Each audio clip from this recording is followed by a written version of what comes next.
In 1891, a 12-year-old black boy was sent to death row for a crime he didn't commit.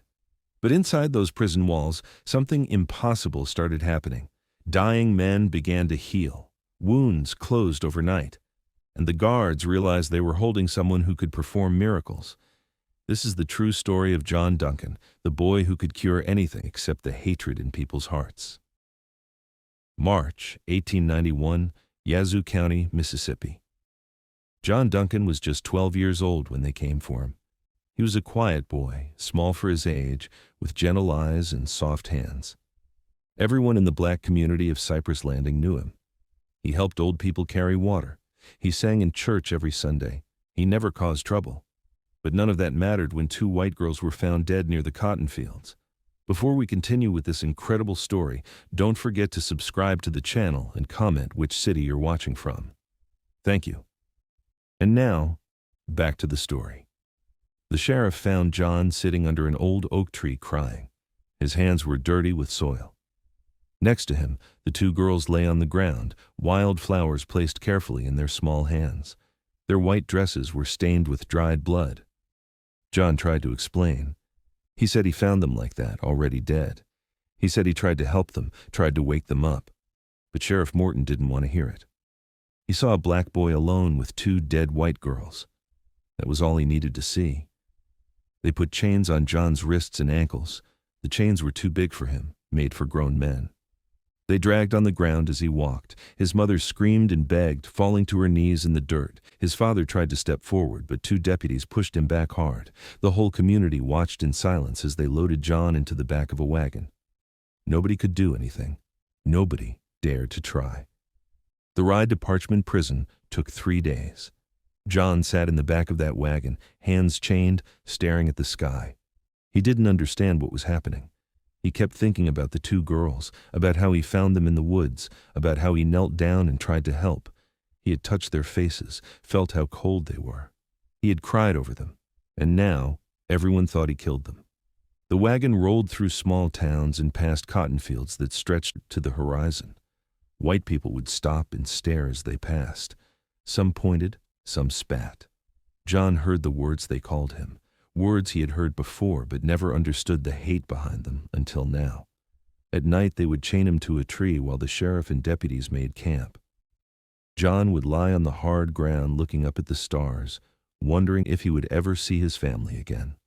On the second day they stopped at a small town to buy supplies. A crowd gathered around the wagon, men in dirty work clothes, women in long dresses, children no older than John himself. They all wanted to see the boy who killed the white girls. Someone threw a rock that hit John in the shoulder. Someone else threw rotten fruit. Sheriff Morton had to fire his gun in the air to make them back away, but John saw the hate in their eyes. He understood then that he was already dead. The hanging would just be a formality. When they arrived at Parchman, the guards looked surprised. They were expecting a man, not a child. The prison was a brutal place built to hold the worst criminals in Mississippi. It was a massive farm where prisoners worked the fields in chains, breaking their backs under the hot sun.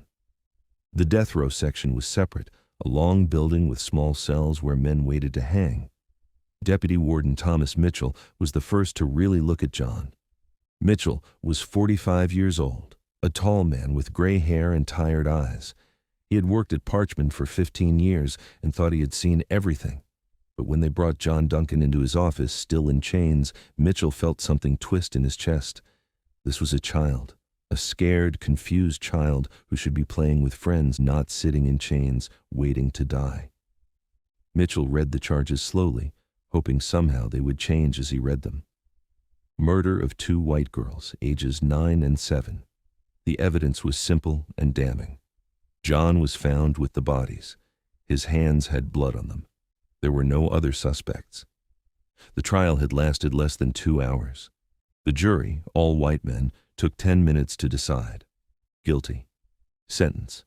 Death by hanging to be carried out on June 15, 1891. John didn't speak much those first days. They put him in a cell at the end of death row away from the adult prisoners. The cell was 6 feet by 8 feet with a metal cot, a bucket for waste, and nothing else. The walls were stone, cold, and damp, even in the warm spring air.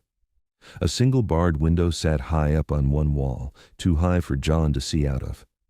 At night, John could hear the other prisoners talking, cursing, crying. Some of them screamed in their sleep. The sound of chains dragging on concrete never stopped. There were 7 other men on death row. Most of them were white.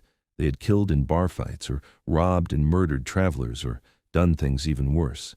At first, they didn't pay much attention to the new arrival. But when they realized it was a child, a black child at that, some of them started calling out to him, asking what he did, making jokes. Some were cruel. Some were curious. One old man named Henry Walsh, waiting to hang for killing his business partner, told the others to leave the boy alone. Walsh had grandchildren about John's age. Mitchell assigned guard Paul Hendricks to watch over the death row section.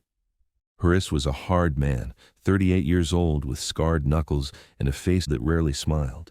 He had fought in bar rooms and back alleys most of his life.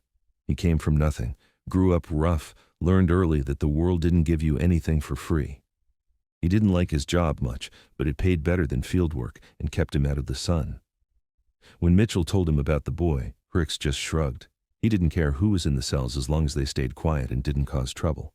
But Hicks found himself watching John more than he expected to. The boy was so small in that cell. He would sit on his cot with his knees pulled up to his chest, arms wrapped around his legs, staring at nothing. Sometimes Hicks would hear him singing quietly. Old church songs that Hicks recognized from his own childhood before life beat the religion out of him. The boy's voice was sweet and clear, echoing off the stone walls in a way that made even the hardest prisoners stop and listen. Something started happening almost immediately after John arrived, something nobody could explain. 3 days after John got to Parchman, a prisoner named Samuel Cross started screaming in his cell. Cross was a white man, 40 years old, waiting to hang for killing a store owner during a robbery. He had been sick for weeks with a fever that wouldn't break. The prison doctor, an old drunk named Foster, who barely knew medicine, said it was probably pneumonia, and there wasn't much they could do. In 1891, pneumonia was a death sentence more often than not. That night, Cross's screaming got so bad that Hicks went to check on him. The man was burning up, shaking violently, barely breathing. His skin was pale as paper and slick with sweat. His eyes were rolled back in his head. Hicks figured he would be dead by morning. Maybe that was a mercy, better than hanging. He walked past John's cell on his way back to his post, and the boy was standing at bars watching with those big, sad eyes. His small hands gripped the metal bars tight. Hicks stopped. "What are you looking at, boy?" John didn't answer right away. Then he said softly, "That man is real sick. He's scared." Hicks grunted. "Yeah, well, he's dying. Nothing to be done about it." John kept staring toward Cross's cell. "Maybe there is," he whispered. So quiet Hicks almost didn't hear it. The next morning, Samuel Cross was sitting up in his bed, eating the awful prison breakfast like it was a feast. The fever was gone. His breathing was normal. His color was back. He said he felt better than he had in months. Actually, he said he felt better than he had in years. The pain in his joints that had bothered him for a decade was gone. The constant headache he lived with had vanished. He felt strong and clear and new. The prison doctor came to examine him and couldn't find anything wrong. It was like the sickness had never existed. Foster scratched his head and muttered about miracles and checked Cross 3 more times to make sure. The other prisoners heard about it and talked among themselves. Some said Cross was faking, that he was never that sick to begin with. But Hicks had seen him. The man had been dying. There was no question about it. Hicks thought it was just luck. Sometimes people got better on their own. The body was strange like that, unpredictable. He had seen men survive things that should have killed them and seen men die from small wounds that seemed like nothing. But then, it happened again. A week later, another prisoner named James Wilson cut his hand badly on a piece of broken metal he was trying to shape into something useful. Prisoners weren't supposed to have metal, but they always found ways. The wound was deep, bleeding heavy down to the bone. The doctor stitched it up with thick black thread, but said it would probably get infected. Back then, infections killed people all the time. There were no antibiotics, no real medicine. A bad cut could mean death, especially in a place as dirty as a prison. Wilson's cell was 2 down from John's. That night, Hicks heard Wilson groaning in pain. He went to check and found the man holding his bandaged hand rocking back and forth. The bandage was already soaked through with blood. Ricks gave him some whiskey to help with the pain and left. When he came back an hour later to check again, John was standing at his cell bars, staring in Wilson's direction. His small hands were gripping the metal bars so tight his knuckles were white. Sweat stood out on the boy's forehead, even though the night was cool. The next morning, Wilson unwrapped his bandage to change it. The wound was healed. Not healing, healed. The stitches were still there, but the skin around them was pink and new, like the cut had happened weeks ago instead of yesterday. Wilson showed everyone who would look holding his hand up to the bars. The prison doctor examined it carefully and had no explanation. He wrote in his report that he must have been mistaken about how deep the cut was, but Ricks had seen it. He knew how bad it was. Ricks started to notice a pattern. Every time someone got sick or hurt on death row, they got better. And every time it happened, that boy John was standing at his bars, watching or sometimes lying on his cot with his eyes closed and his hands pressed together like he was praying. A prisoner with a rotten tooth that had been causing him agony for months woke up one morning pain-free. The tooth somehow saved. A man with terrible stomach cramps that lasted for days suddenly felt fine. A guard who twisted his ankle badly walking down the stairs could walk normally the next day. It all started after John Duncan arrived. Mitchell noticed it too. He was a careful man, trained to see patterns, to notice when things weren't right. He started keeping records, writing down every incident in a leather notebook he kept locked in his desk. A prisoner's name, what was wrong with him when it got better, and whether John had been nearby. The pattern became impossible to ignore. One night, Mitchell went down to death row alone. It was late, past midnight. Most of the prisoners were asleep. The only sound was snoring and the occasional cough. He walked slowly to John's cell, his boots echoing on the stone floor. He found the boy sitting on his cot, knees pulled up to his chest, staring at the wall.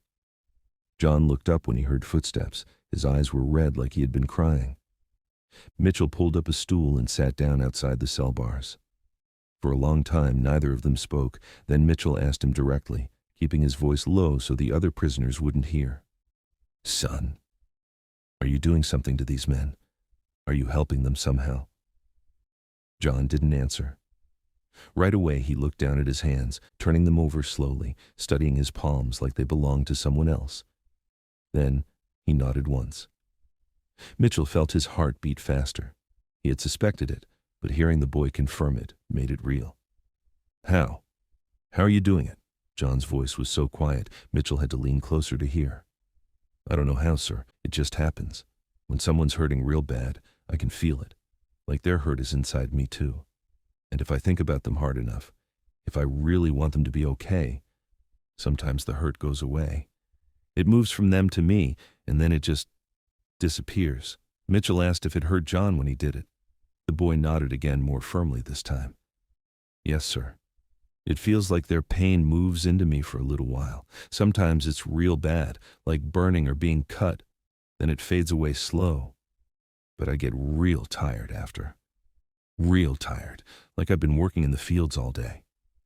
He paused, then added, "My mama always said I had a gift. She made me promise not to tell nobody. Said people wouldn't understand. They would be afraid or they would use me." Mitchell sat there for a long time looking at this child who could do impossible things. His mind raced with questions, with doubts, with wonder. Finally, he asked John what really happened that day in the woods with the two girls. John's eyes filled with tears that spilled down his cheeks. He said he was walking home from helping Mrs. Patterson with her garden.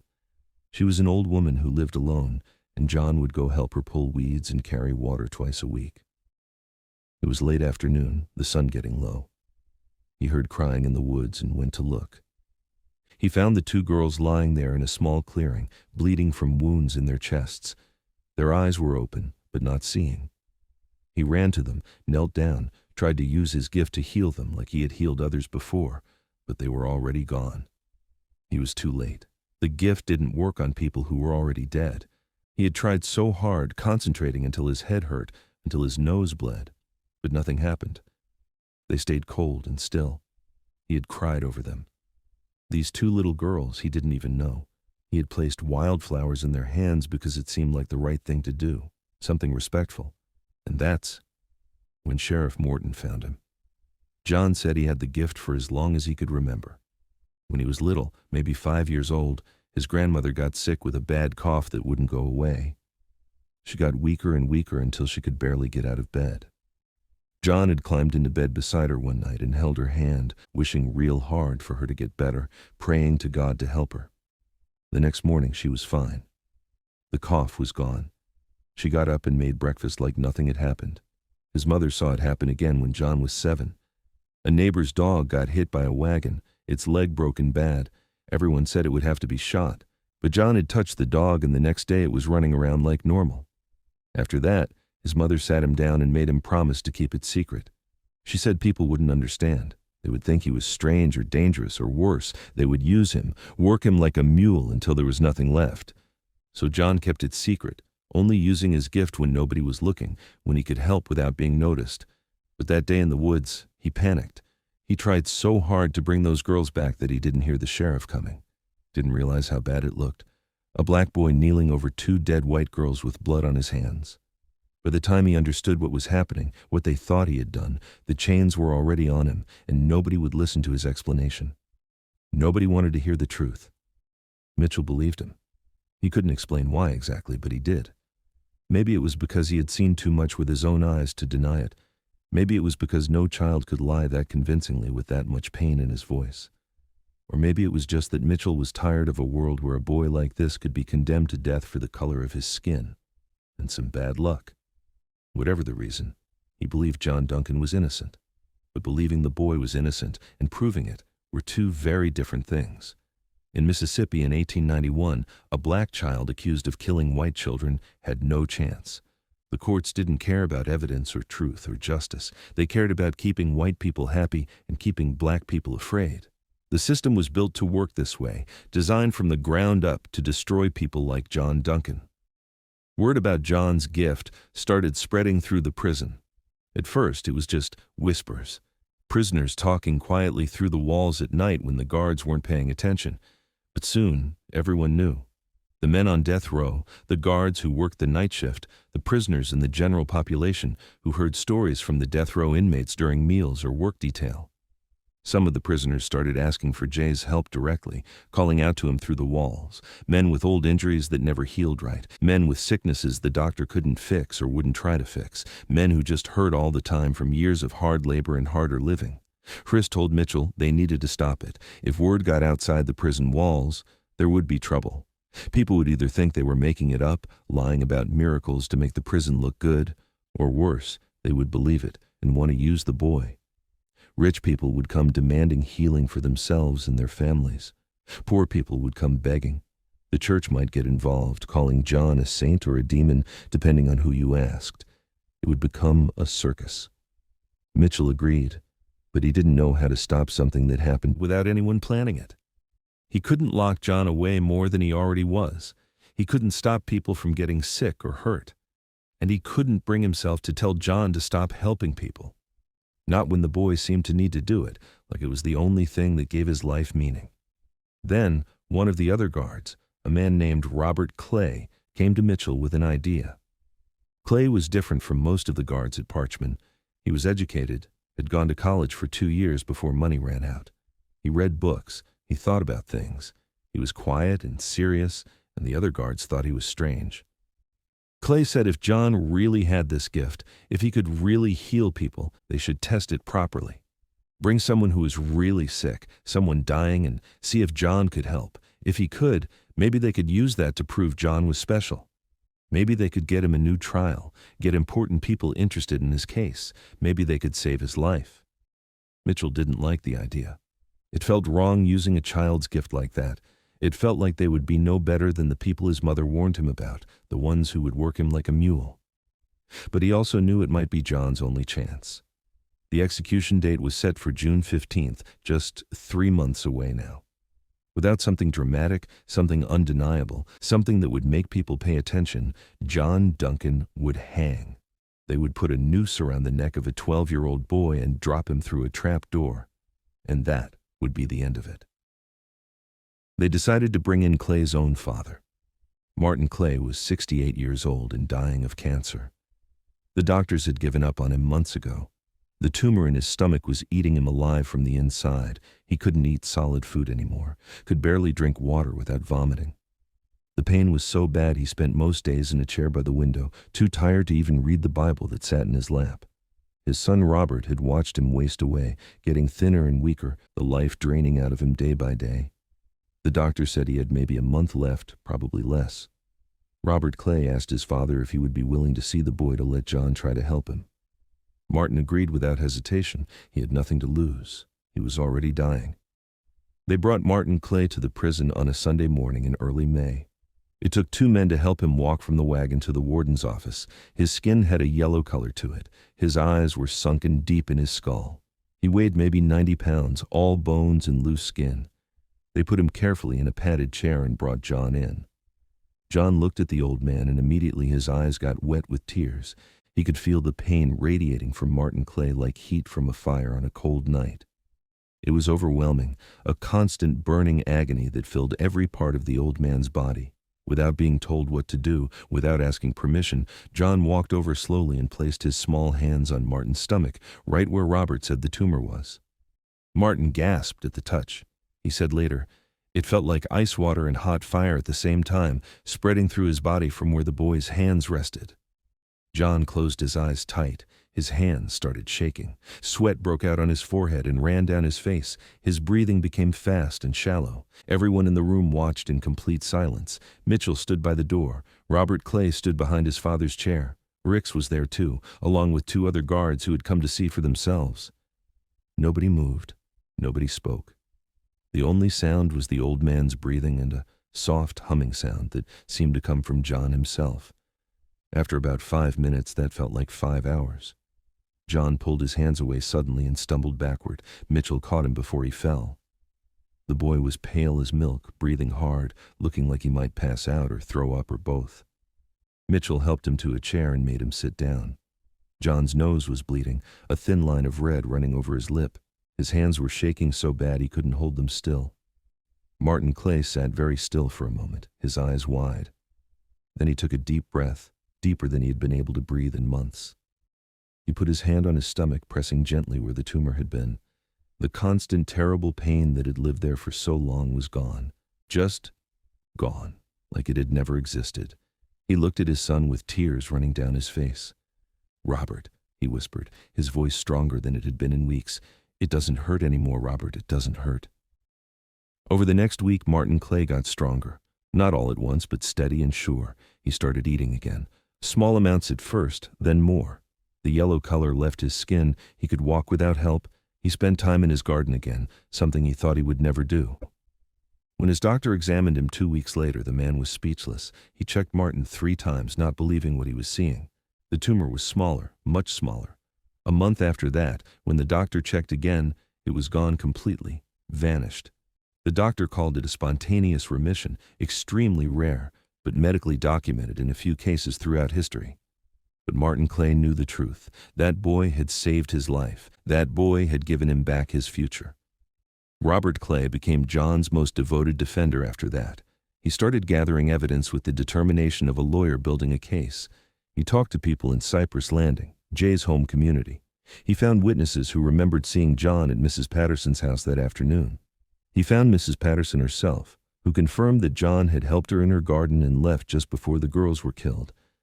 He discovered that the 2 girls had been seen with a white man earlier that day, a drifter who had been working odd jobs around the county. Several people remembered him because he was strange and unfriendly, made people uncomfortable.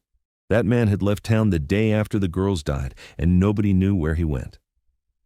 Clay wrote letters to lawyers in Jackson, in Memphis, in New Orleans. He wrote to newspapers trying to get them interested in the story. He wrote to ministers and church leaders, thinking they might care about a boy who could heal. He even wrote to the governor, though he didn't expect anything to come from that. He used his own money, what little he had, to pay for a private investigator to try to track down the drifter. He did everything he could think of to build a case for John's innocence, to give him a chance, but the system didn't want to listen. The local judge refused to reopen the case. He said the trial was fair and the verdict was final. The newspapers wouldn't print stories defending a black boy accused of killing white children. Most of them wouldn't even respond to Clay's letters. The few that did respond said it wasn't news or it wasn't appropriate or they didn't have space. The lawyers Clay contacted said there was nothing they could do. The case was closed. Some were honest about it, told him straight that even if John was innocent, even if he could perform miracles and heal the dead, it wouldn't matter. The people wanted someone to hang for those dead girls, and John Duncan was who they had chosen. That was how justice worked in Mississippi. That was how it had always worked. As spring turned to summer, more people started coming to see John. Despite Mitchell's efforts to keep it quiet, guards brought family members who were sick. A few prisoners who were about to be released told their families about the boy. Word spread through the surrounding counties.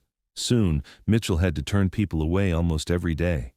People showed up at the prison gates asking to see the miracle boy.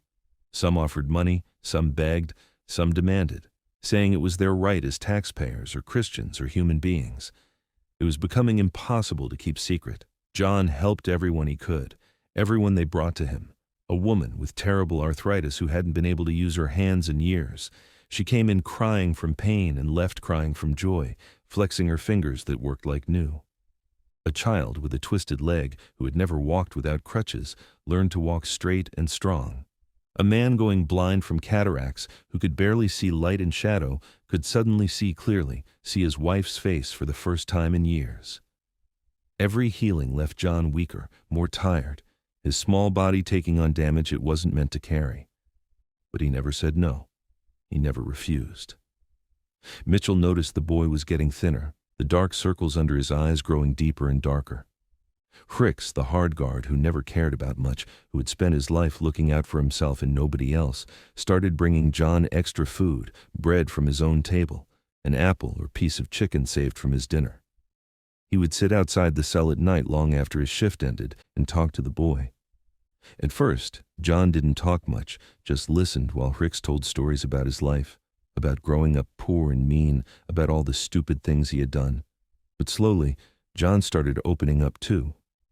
He told Fricks about his life before all this happened, about his parents, his father who worked at the mill, and his mother who took in washing, about his little sister Ruby, who was only 7 and liked to sing, about going fishing in the creek with his father on Sunday afternoons, the water cool and clear and full of small fish that flashed silver in the sun, about helping his mother hang laundry and listening to her hum old songs, about playing with other children, running through the woods, climbing trees, normal things that seemed like they happened 100 years ago instead of just a few months. John told him about church, how he loved the singing most of all, how the whole community would gather on Sunday mornings in the small wooden church that smelled like pine and old hymn books, how the music would rise up and fill the space, all those voices joining together. And for a while, everything felt right and good and safe. He said he missed that most, the singing, the feeling of being part of something bigger than himself. One night, Fricks asked John why he kept helping people when it hurt him so much, when it made him so tired and weak. John thought about it for a long time, sitting there in his cell with his knees pulled up. Then he said it was because he could, because God or nature or something gave him this gift. And if he didn't use it to help people, what was the point? What was the point of having it at all? He said being able to take away someone's pain, even for a little while, even if it cost him something, was worth it. It made him feel like his life mattered, like he was here for a reason. Fricks, who had spent his whole life being hard and not caring about anyone, who had built walls around his heart so high nothing could get through, felt something break inside him when John said that. This child, this tiny 12-year-old boy who had been wrongly accused and imprisoned and sentenced to death, who had every reason to be angry and bitter and hateful, had more goodness in his small body than Fricks had in his entire life. And they were going to kill him. They were going to put a rope around his neck and drop him through a floor and kill him for something he didn't do. June came hot and heavy. The Mississippi summer settled over Parchment like a wet blanket. The prison felt like an oven during the day, the stone walls holding in heat until you could barely breathe. At night it barely cooled down, just went from unbearable to merely miserable. The prisoners suffered, the guards suffered. Everyone suffered except maybe the mosquitoes that came in clouds from the swamps. John's execution was scheduled for June 15th at dawn. As the date got closer, Mitchell became desperate. He worked less and less. Spent more and more time in his office writing letters, sending telegrams, trying everything he could think of to save this boy's life. He sent telegrams to the governor, to state representatives, to anyone with power or influence. He tried to get church leaders involved, thinking they might care about justice or mercy. He contacted newspapers in other states, hoping they would see the story as worth printing. He even considered helping John escape, though he knew that was impossible. A black child on the run in Mississippi wouldn't last a day. They would find him and probably kill him on the spot, and that would be that. At least now John was alive. At least he had a few more days.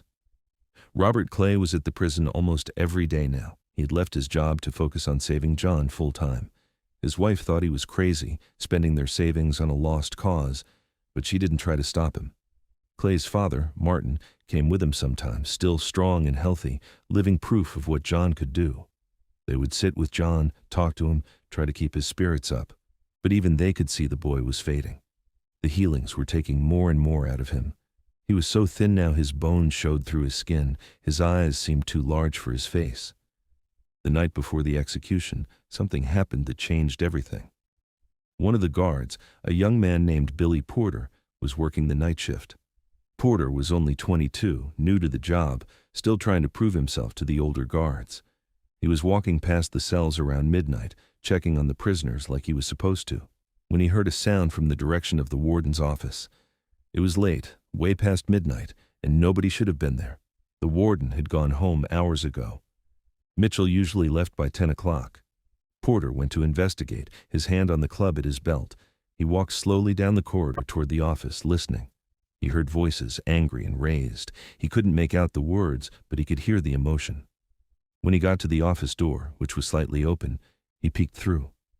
Inside, he saw Deputy Warden Mitchell sitting at his desk. Standing in front of the desk was Robert Clay, and he was holding a gun.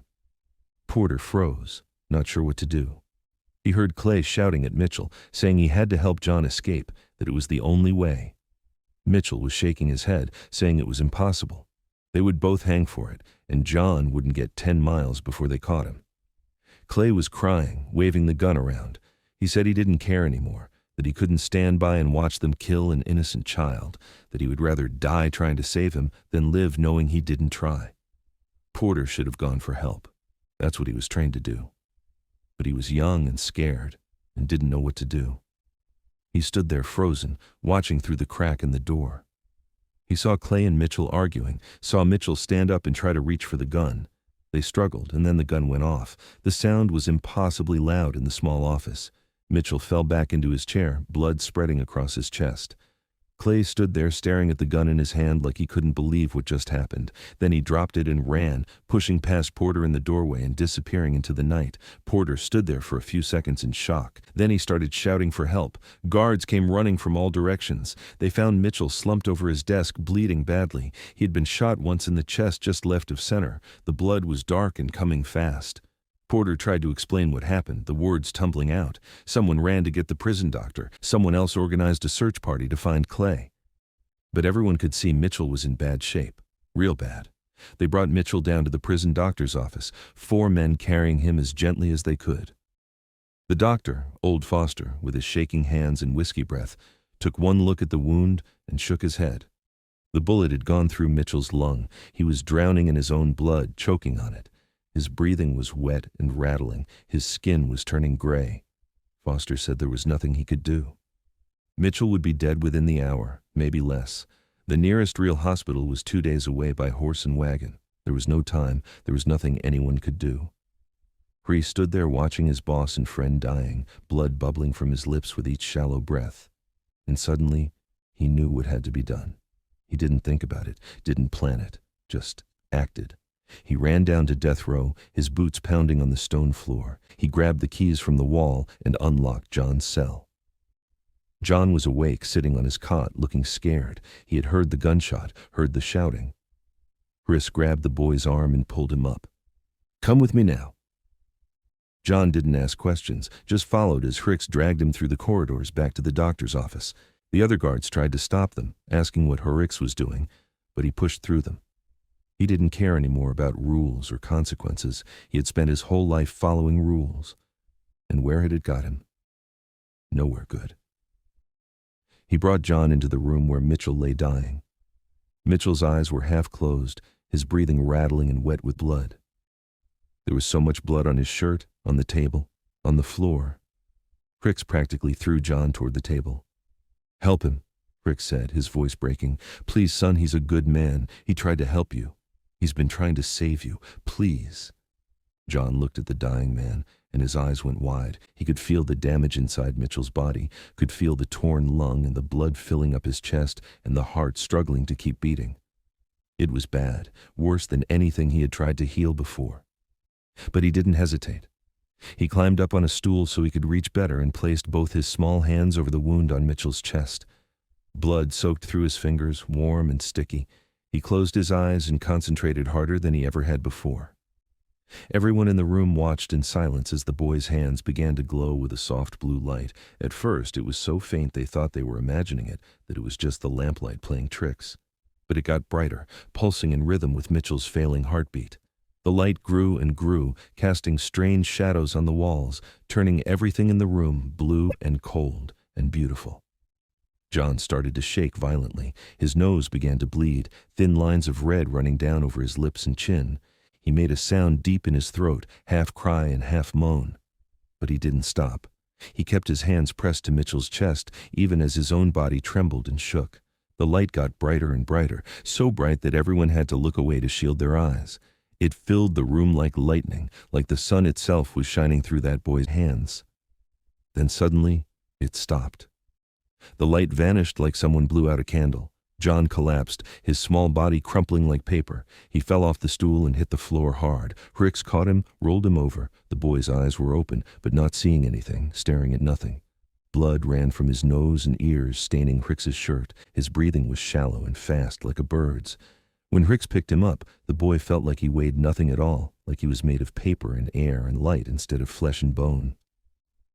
Everyone rushed to Mitchell. He took a deep breath, then another, clear and strong.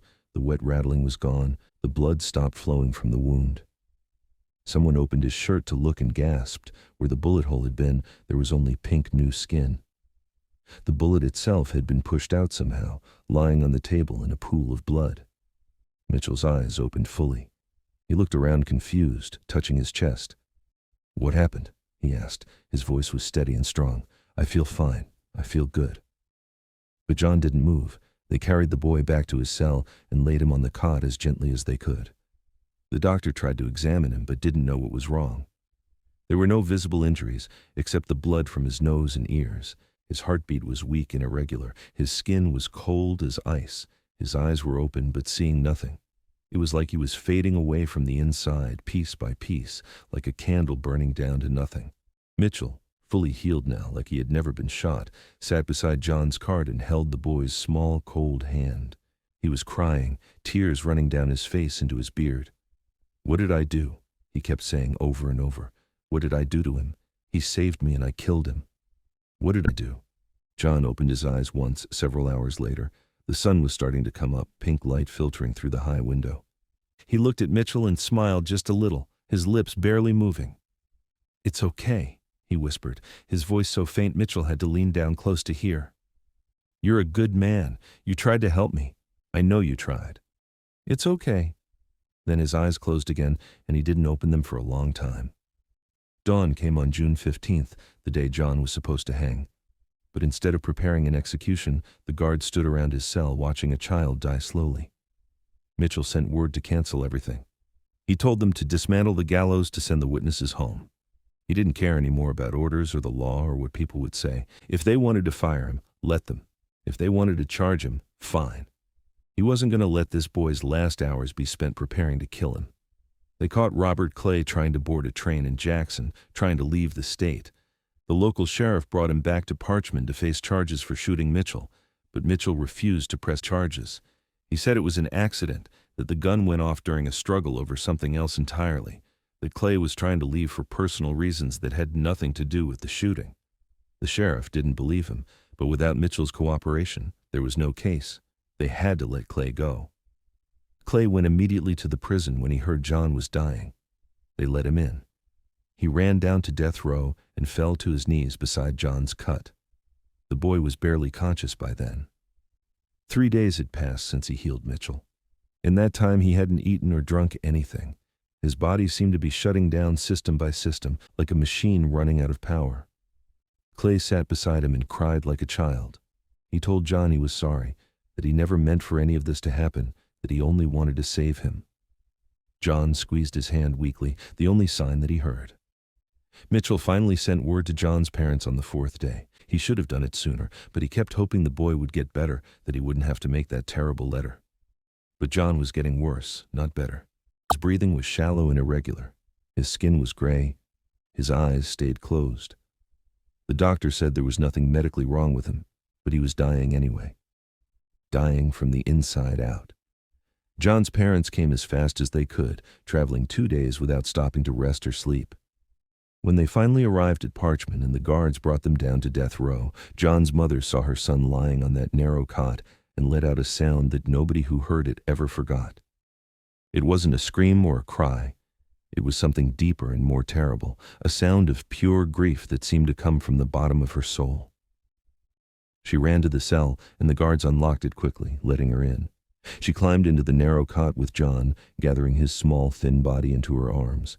She held him against her chest, rocking him like she did when he was a baby, when he was small and innocent and the world hadn't hurt him yet. She sang to him old songs from when he was little, her voice broken and raw, but still beautiful. His father stood at the bars, one hand reaching through to touch his son's foot, unable to speak through his tears. John woke up one more time on the morning of the 6th day after he healed Mitchell. His mother and father were there, so were Mitchell, Cricks, Clay, and a dozen guards who had come to know the boy, who had watched him heal others who had seen the goodness in him. John looked at each of them with clear eyes, more clear than they had been in days. He seemed at peace. He spoke quietly, but everyone heard him. He said he wasn't afraid. He said he understood why things happened the way they did, even if it didn't seem fair. He said the gift was never really his anyway. It just moved through him like water through a pipe. And now it was time to let it go. He told his mother not to be sad, that he got to help a lot of people, and that was more than most people got to do in a whole lifetime. He told his father to take care of Ruby, to make sure she went to school and learned to read. He said he was tired, so tired, and he just wanted to rest now. Then he looked at Mitchell and asked him for one last favor. He asked if Mitchell would make sure people knew the truth, that he didn't kill those girls, that he only ever tried to help people, that he used his gift for good. Mitchell promised through his tears. He swore on everything he had, on his life, on his soul, that he would tell the truth, that he would make sure John Duncan's name was cleared. John smiled. He closed his eyes and took his mother's hand and his father's hand. He whispered one more thing, so quiet they could barely hear. "Tell Ruby I love her. Tell her to sing for me." And then he was gone. Just like that, gentle and quiet, like falling asleep, his breathing stopped, his heart stopped, the life left his body. And he was at peace. John Duncan died at 10 o'clock in the morning on June 18th, 1891. He was 12 years old. He had lived in that prison cell for exactly 3 months and 1 week. The official cause of death was listed as heart failure by the prison doctor, who had no other words for what happened, but everyone who was there knew the truth. John had given everything he had to heal others. He had burned himself out like a candle, using up every bit of light inside him until there was nothing left. He had saved so many people that he couldn't save himself. They buried John in the prison cemetery in hard Mississippi ground under a pine tree. The grave was marked with just a wooden cross and his name carved into it. John Duncan, 1879-1891. His parents wanted to take him home, wanted to bury him in the community cemetery in Cypress Landing where his grandmother was buried, where he belonged, but the state wouldn't allow it. Technically, he was still a convicted prisoner. His name hadn't been cleared yet. So he stayed there at Parchman, far from the family and community that loved him. But Thomas Mitchell kept his promise. He spent the next 6 months of his life working to clear John's name. He compiled all the evidence Robert Clay had gathered. He wrote detailed reports about everything that happened at the prison, about the healings, about the kind of boy John was. He found more witnesses. He tracked down people who had seen the drifter with the girls. He worked day and night, barely sleeping, driven by guilt and grief and determination. Finally, In December of 1891, the state agreed to reopen the case. With all the new evidence, with multiple witnesses, with the pressure Mitchell and Clay had brought to bear, they couldn't ignore it anymore. A new hearing was held.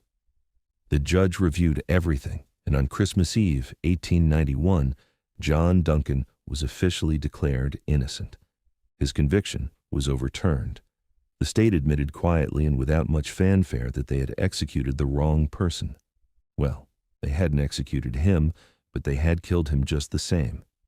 The real killer was never found. Some old folks in Cypress Landing said years later that a drifter named Samuel Pewitt confessed on his deathbed in Texas to killing 2 girls in Mississippi back in 1891. But by then, it didn't matter much. The damage was done. John was dead. His family was destroyed. Nothing could bring him back or undo what happened. Word spread about what John could do and what happened to him. Newspapers finally picked up the story after his death, once it was safe, once it couldn't help him anymore. At first, people didn't believe it. They said it was superstition or lies or exaggeration. But too many people had been healed. Too many witnesses had seen impossible things. Martin Clay lived another 22 years, healthy and strong, telling everyone who would listen about the boy who saved his life. He died in 1913 at age 90, having outlived most of his own children. And his last words were about John Duncan. Thomas Mitchell left Parchman Prison in 1892. He couldn't work there anymore, couldn't walk those halls without seeing John's face, without hearing his quiet voice singing hymns in the night. He spent the rest of his life working for prison reform, trying to change a system that would condemn a child to death based on nothing but skin color and bad luck. He gave speeches, wrote articles, lobbied legislators. He became known as a voice for justice, though he always said he was just trying to make up for his failure to save one boy. He died in 1935 at age 79. And they say his last words were an apology to John Duncan. Paul Hriss left Parchman too a few months after Mitchell. He moved north to Ohio, as far from Mississippi as he could get while staying in the country. He became a different kind of man there, softer, kinder, more patient. He volunteered at a children's hospital, reading to sick kids, bringing them toys. He never married, never had children of his own. People who knew him in Ohio would have been shocked to learn about his past, about the hard, mean man he used to be. He died in 1921, and in his will, he left everything he had to organizations that helped sick children. It wasn't much money, but it was everything he had. Robert Clay never forgave himself for what happened to Mitchell and indirectly to John. He fell into depression after John's death, barely able to function. His wife left him, taking their children, unable to watch him destroy himself. He lost his job, then his house. He ended up living in a boarding house, doing odd jobs to survive, but he kept John's memory alive. He wrote a book about him, published in 1895, called The Healing Boy of Parchman. It didn't sell many copies, but the people who read it were moved by it. Clay died in 1903, probably from drinking too much alone in that boarding house. They found John's photograph on his bedside table. John's mother died 3 years after her son in 1894. People said it was pneumonia, but everyone knew it was really a broken heart. She never smiled again after John died. She stopped singing. She stopped going to church. She just faded away slowly until there was nothing left. John's father lived longer but was never the same. He became quiet and distant, working at the mill but not really living. He died in 1906. Ruby, John's little sister, grew up and moved north to Chicago. She became a teacher, married a good man, had children of her own. She named her first son John, and she told him stories about his uncle who could work miracles.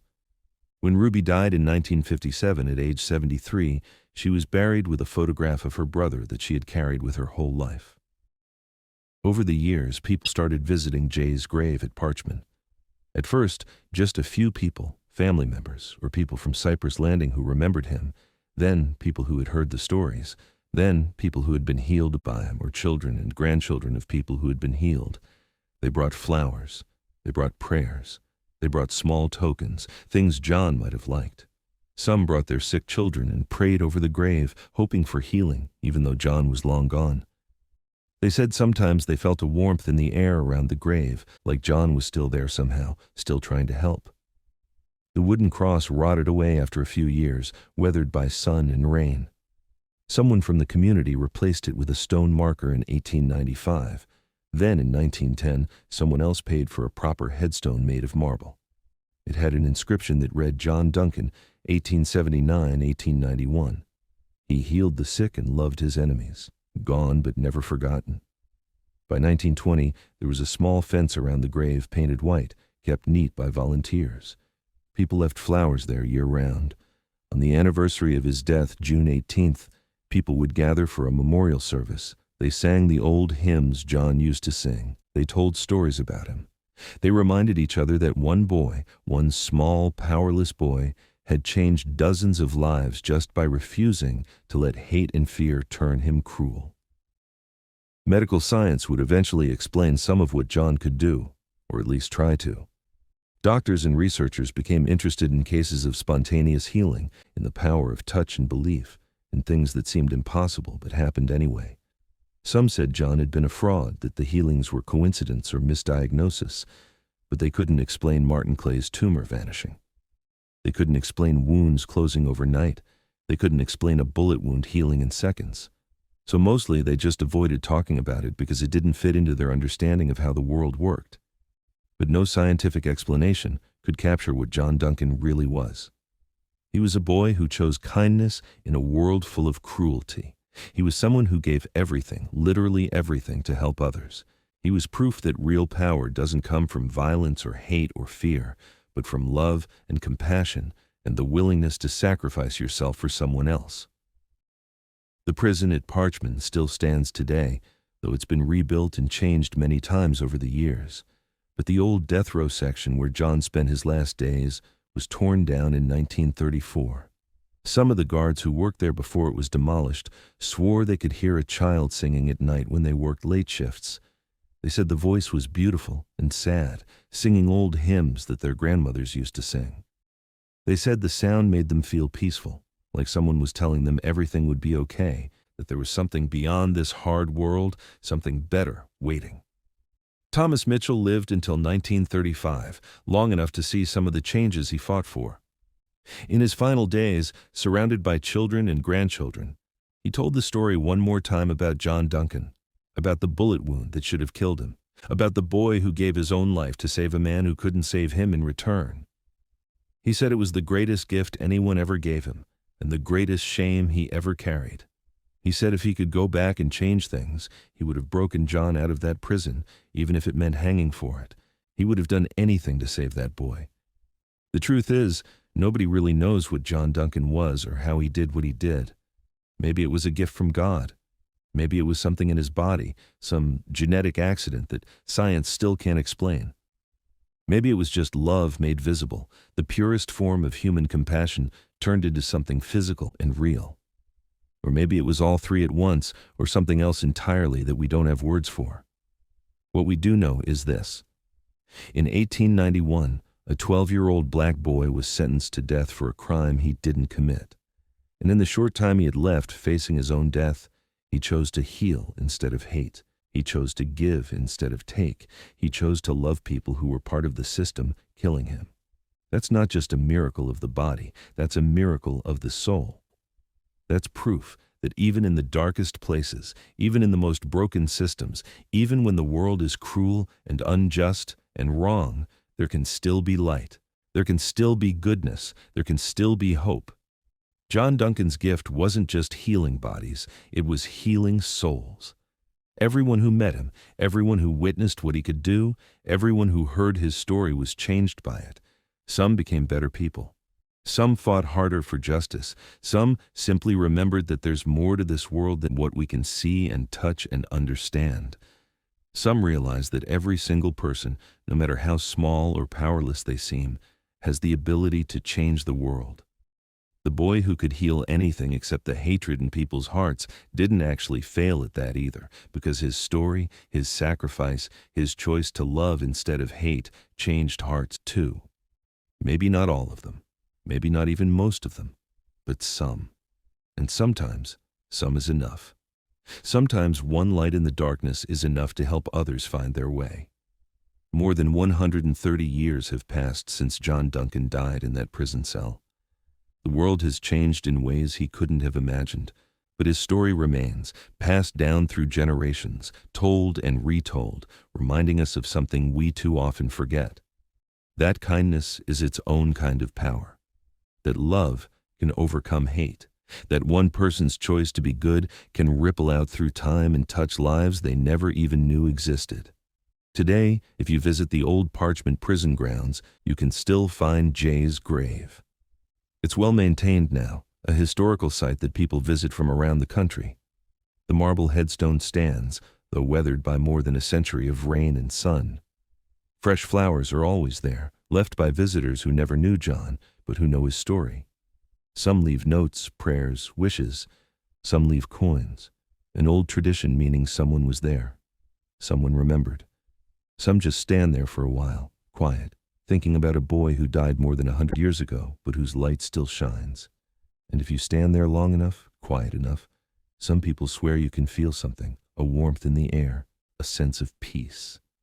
Like John Duncan is still there somehow, still watching over the place where he spent his last days, still sending out healing and love into a world that needs it just as much now as it did then. That's the last light of John Duncan. Not the glowing hands or the impossible healings, though those were real and witnessed by dozens of people. The real last light is the choice he made, the example he set, the reminder he left us that we always have a choice about who we want to be and how we want to treat others. That no matter what the world does to us, no matter how much it hurts us or judges us or condemns us unfairly, we can still choose love. We can still choose kindness. We can still choose to heal instead of harm. And that light, that choice, that example will never fade. It will keep burning as long as someone remembers his story and decides to be a little more like him. As long as someone chooses compassion over cruelty. As long as someone reaches out to help another person even when it costs them something. That's John Duncan's real gift to the world. Not healing, but hope. The hope that we can be better than our worst moments. The hope that love really is stronger than hate. The hope that one small light really can push back the darkness. John Duncan lived 12 years. He spent his last 3 months and 1 week in a prison cell, condemned to die for something he didn't do. But in that short time, that terrible time, he showed more grace and goodness than most people show in a lifetime. He healed bodies and souls. He changed lives. He proved that the measure of a person isn't how long they live, but how fully they love. And more than 130 years later, we're still talking about him. We're still inspired by him. We're still trying to understand how one small boy could have such a big impact. That's the real miracle. That's the real gift. That's the last light of John Duncan still burning bright, still showing us the way, still reminding us that in the end, love wins always.